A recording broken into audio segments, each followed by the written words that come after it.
Everyone, welcome to Anubha study friends. Guys, आज हम बात कर रहे हैं सोशलाइजेशन के अंतर्गत एक थ्योरी आती है यूरी ब्रॉनफेन-ब्रेनर्स की थ्योरी।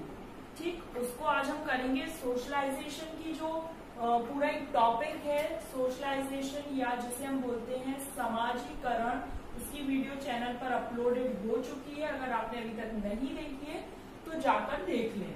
आज हम किसकी बात करेंगे? आज हम बात करेंगे यूरी ब्रॉनफेन-ब्रेनर की। ब्रॉनफेन-ब्रेनर्स थ्योरी।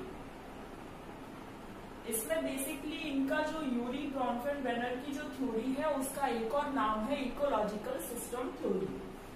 क्या नाम है? Ecological system theory. ठीक है, इकोलॉजिकल सिस्टम थ्योरी।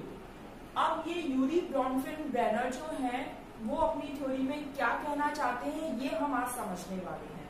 इन्होंने क्या कहा है कि जो बच्चा है और बच्चे का जो पर्यावरण है, मतलब जो सराउंडिंग्स है जिसमें वो रहता है, उनके बीच का क्या रोल होता है, किस तरीके से जो एनवायरमेंट है, जो एनवायरमेंट होता है वो किस तरीके से बच्चे को प्रभावित करता है, ये आज हम इस थ्योरी में पढ़ने वाले हैं। ये बहुत इंपॉर्टेंट है क्योंकि क्या है, बहुत सी इसमें स्किप कर देते हैं कि भाई सोशलाइजेशन हो गया तो ये थ्योरी इतनी नहीं आती होगी, लेकिन हमें एग्जाम के पॉइंट ऑफ व्यू से ये थ्योरी कवर अप करनी है। तो चलिए आज हम अपनी थ्योरी शुरू करते हैं। आपको एक डायग्राम अपने स्क्रीन पर दिख रहा होगा, आप चाहे तो उसका स्क्रीनशॉट ले सकते हैं। इसमें जो भी फैक्ट्स आएंगे उनको हम एक एक करके डिटेल में पढ़ेंगे।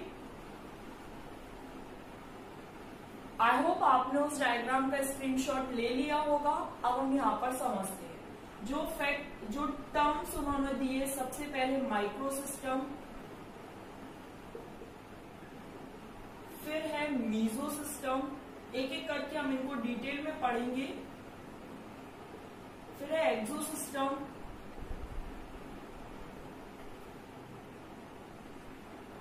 फिर है मैक्रो सिस्टम,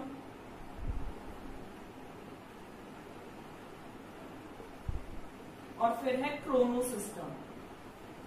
ये 5 सिस्टम की बात की है। अब हमें एक एक करके इनको डिटेल में पढ़ना है। Micro system, meso system, exo system, macro system, chrono system. ये किस तरीके से बच्चे पर प्रभाव डालते हैं, इन सिस्टम्स को हमें अब एक एक करके समझना है। अब हम सबसे पहले बात कर रहे हैं माइक्रो सिस्टम की। तो देखिए, ये बच्चा है, इसका जो इमीडिएट सराउंडिंग है, मतलब जहां ये डायरेक्टली लोगों से इंटरेक्ट करता है, तो सबसे पहले किसमें? होम। भाई फैमिली से तो इंटरेक्शन करेगा। फैमिली में कौन आ जाएंगे? पेरेंट्स आ जाएंगे, सिबलिंग्स आ जाएंगे, चाचा चाची, ताऊ ताई, दादा दादी, ये सब आ जाएंगे। उसके बाद जैसे ही वो घर से बाहर निकलेगा, नेबर्स मिलेंगे। फिर स्कूल जाएगा, वहां कौन मिलेंगे? टीचर्स मिलेंगे, पीयर्स मिलेंगे। उसके बाद लाइब्रेरी में पढ़ने जाता है तो लाइब्रेरी, हॉस्पिटल भी जरूरी माना जाता है कि भाई जो हॉस्पिटल है वो क्या है? इमीडिएट सराउंडिंग है। तबीयत खराब हो जाने पर कहाँ? Medical, hospital, library, home, family, neighbours, school, teachers, peers, ये सब बच्चे की क्या है? इमीडिएट सराउंडिंग है। याद रखिएगा, ये वर्ड बहुत इंपॉर्टेंट है। इमीडिएट सराउंडिंग्स मतलब होता है जहां पर बच्चा खुद इंटरेक्ट करता हो। अब हम यहाँ पर ये पढ़ेंगे कि भाई लाइब्रेरी जो है वो कैसी है, एक्टिव है या पैसिव एजेंट है, वो हम अभी पढ़ेंगे। वैसे मैं आपको सोशलाइजेशन की थ्योरी में बता चुकी हूँ, लेकिन फिर भी हम इसमें भी पढ़ लेंगे। तो क्या है, ये सब क्या है? इसकी इमीडिएट सराउंडिंग्स हैं, याद रखिएगा। अब मैंने आपको क्या कहा था कि अब हमें ये पढ़ना है कि जो लाइब्रेरी है वो कैसी है? पैसिव एजेंसी है। तो जो एजेंसी या जो एजेंट होती है वो 2 प्रकार के हैं, एक्टिव और पैसिव। जहां पर सक्रिय रूप से भागीदारी का हो वो है एक्टिव, और जहां पर पैसिव रूप से, निष्क्रिय रूप रूप से हो वो है पैसिव। थोड़ा सा समझ लेते हैं, जब आप स्कूल जाते हैं तो वहां आप टीचर से डायरेक्टली कांटेक्ट में रहते हैं, लेकिन जब आप लाइब्रेरी जा रहे हैं वहां पर तो बातचीत नहीं हो रही है। किसी से इंटरेक्शन होता है क्या लाइब्रेरी जाते समय, मतलब लाइब्रेरी में पढ़ते समय कोई इंटरेक्शन होता है? नहीं होता, बातचीत नहीं होती। लेकिन फिर भी हम वहां के रूल्स, वैल्यूज, नॉर्म्स जो लाइब्रेरी के बने होते हैं वो हम धीरे धीरे समझने लगते हैं कि हमें बातचीत नहीं करनी है, कौन सी बुक का कौन सा शेल्फ है, हमें कहाँ पर बुक्स रखनी है, हमें एक जो प्रॉपर सिटिंग अरेंजमेंट होता है हमें वैसे बैठना है। मतलब हम पैसिव रूप से ये सब चीजें सीख रहे होते हैं। एक्टिवली कब होता है? जैसे स्कूल हो गया, स्कूल में टीचर के साथ इंटरेक्शन हो रहा है, पीयर्स के साथ इंटरेक्शन हो रहा है, तो ये आपको याद रखना है कि एक्टिव क्या होता है और पैसिव क्या होता है। ये सब मैं सोशलाइजेशन की थ्योरी में बता चुकी हूँ। प्राइमरी एजेंट क्या होते हैं? प्राइमरी एजेंट हमारे पेरेंट्स होते हैं, और प्राइमरी एजेंसी क्या होती है? फैमिली होती है।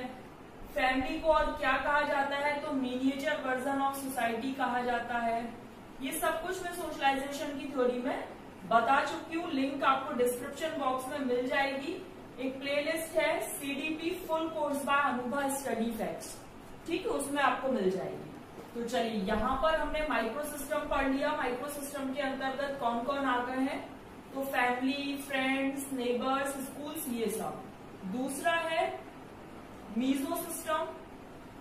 मीजो सिस्टम में क्या होता है? जितने भी जो माइक्रो सिस्टम के अंतर्गत लोग थे वो आपस में इंटरेक्शन करेंगे। इसका सबसे अच्छा एग्जाम्पल है PTM, पेरेंट्स टीचर्स मीटिंग। क्या था? माइक्रो सिस्टम में पेरेंट्स भी थे और टीचर्स भी थे। इन दोनों के बीच जो इंटरेक्शन होगा वो किसके अंतर्गत आएगा? मीजो सिस्टम के अंतर्गत आएगा। याद रखिएगा, मीजो सिस्टम के अंतर्गत जब आपस में माइक्रो सिस्टम इंटरेक्शन करते हैं तो वो क्या है? Meso system, PTM, parents teacher meeting. इसमें क्या होता है? जब भी पेरेंट्स टीचर मीटिंग होती है, सबको पता है कि पेरेंट्स बच्चे के कुछ व्यूज रखते हैं कि भाई इस तरीके से हमारा बच्चा इस सब्जेक्ट में पढ़ने में अच्छा है, इसमें थोड़ा सा वीक है, आपको स्कूल में कैसे ध्यान देना होगा। टीचर्स बताते हैं, बच्चे की वीकनेस बताते हैं, स्ट्रेंथ बताते हैं। तो यहाँ पर दो लोगों के बीच कम्युनिकेशन हो रहा है। किस किस के बीच? पेरेंट्स और टीचर्स के बीच। तो जब कभी भी ऐसा हो कि दो माइक्रो सिस्टम्स के बीच में या फिर दो से ज्यादा के बीच में जब इंटरेक्शन हो माइक्रो सिस्टम, तो वो क्या कहलाता है? Meso system. जब दो माइक्रो सिस्टम्स के बीच आपस में इंटरेक्शन हो तो वो क्या कहलाता है? Meso system. चलिए तीसरा देखते हैं। तीसरा सिस्टम है एक्सो सिस्टम। एक्सो सिस्टम ये क्या है? इमीडिएट था और डायरेक्ट प्रभाव डालेगा बच्चे पर।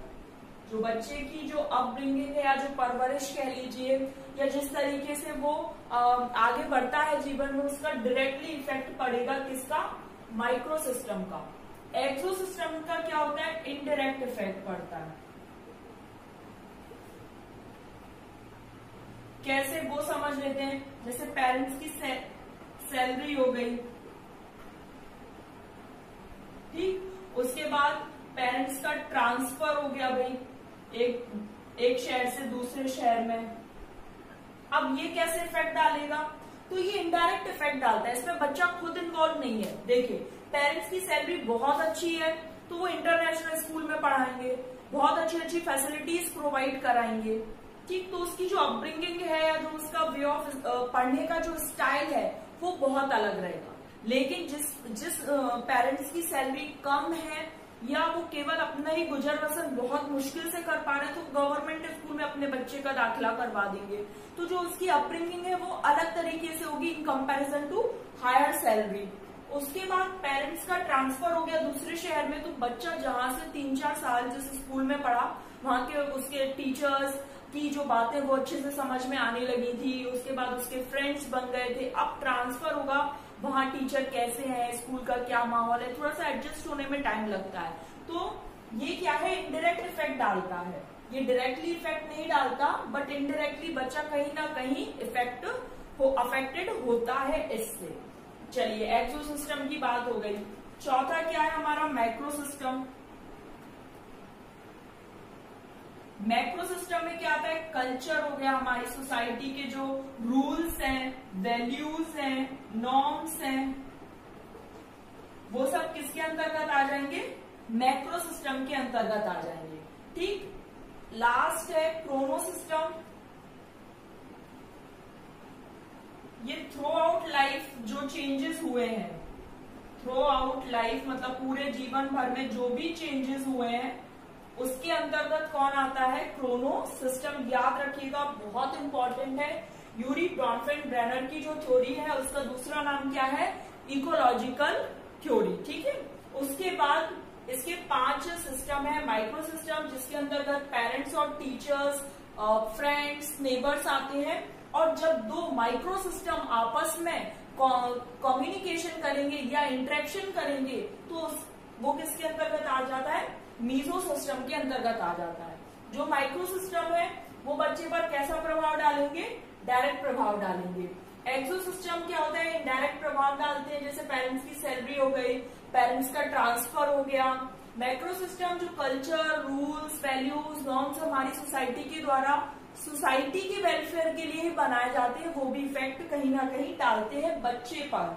तो भाई यूरी ब्रॉनफेन-ब्रेनर ने क्या कहा, बच्चे और बच्चे के पर्यावरण के बीच जो इंटरेक्शन है वही तो इस थ्योरी में बताया गया है कि कैसे प्रभाव डालता है जो बच्चे का पर्यावरण है या जो उसकी सराउंडिंग है, जिस सराउंडिंग से जिसमें वो रह रहा है वो कैसे इफेक्ट डालता है। फिर एक क्रोनो सिस्टम जो थ्रू आउट लाइफ आपके चेंजेस हुए हैं वो सब क्रोनो सिस्टम के अंतर्गत आ जाते हैं।